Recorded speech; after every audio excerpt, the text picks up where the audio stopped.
So we are back preparing for our first speech, the informative speech. This is part 2 of our 3-part session.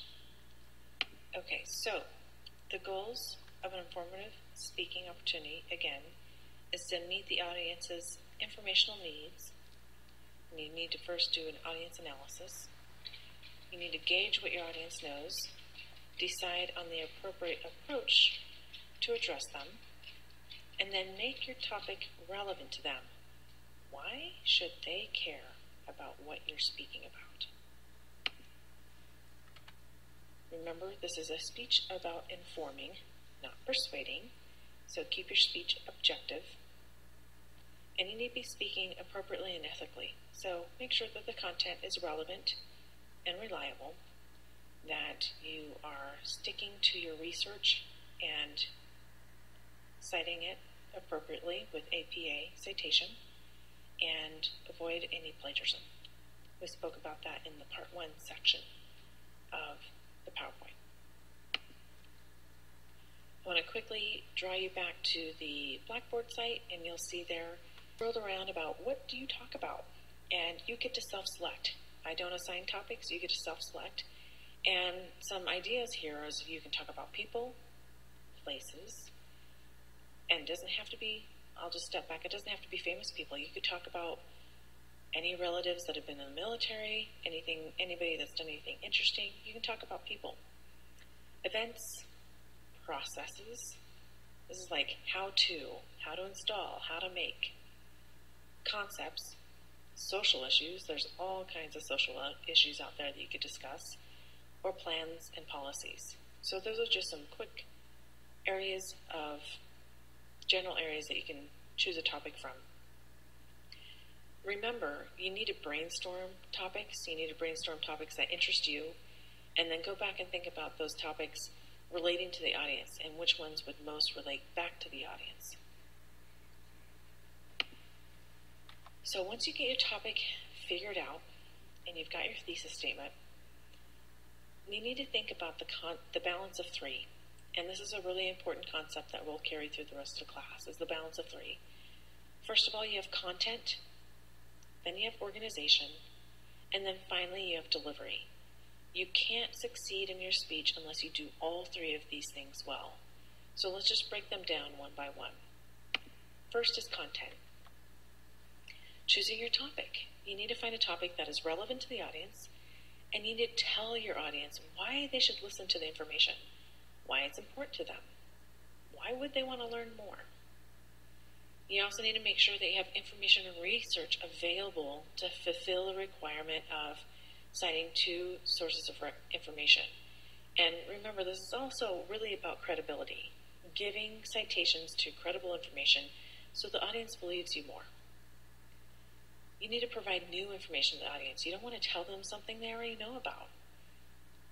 I would guess that most everybody in our class has a driver's license. You don't need to give them instruction about how to obtain a driver's license.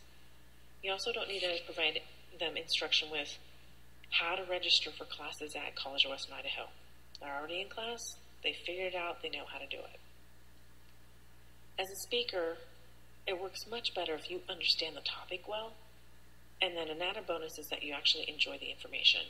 These components will be conveyed in the delivery of your speech, whether you understand your topic and if you actually enjoy it.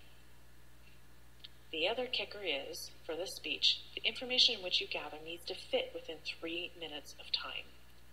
This includes your introduction, your main body, and your conclusion.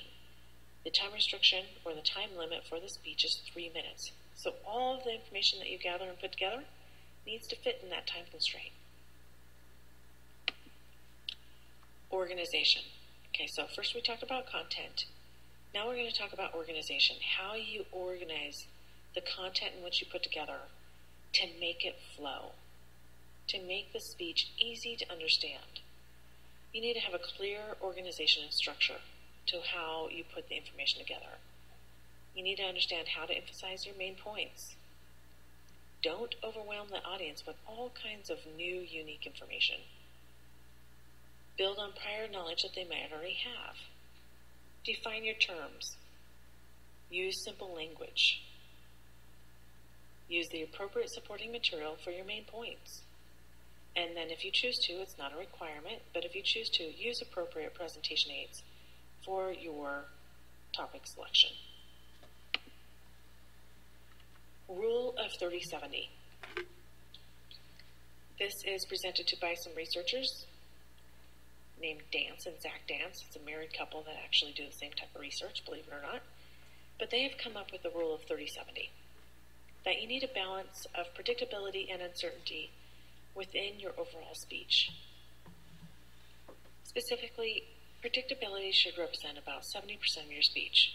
And so what this means is you need to build on information that your audience already might know or kind of know a little bit about. That you don't want to introduce to them all new concepts or theories. You need to save about 30% of your speech to have those new concepts or theories and introduce variety and unpredictability. So if you have a really unique topic, you need to build that bridge of knowledge from something your audience might already know a little bit about into the new information. The new information is what keeps the audience interested and intrigued about learning more and wanting to listen. Otherwise, if you give them all information that they already know about, they're going to be really bored and they're not going to listen. And we've just learned a lot about listening and how many people multitask and get bored easily and just tune out the subject matter because they're not listening. So take this fairly seriously. Finally, next week, we will be addressing speech anxiety and delivery, and that is the third part of our triangle. We talked about content, organization, and then next week we'll address delivery. Thanks.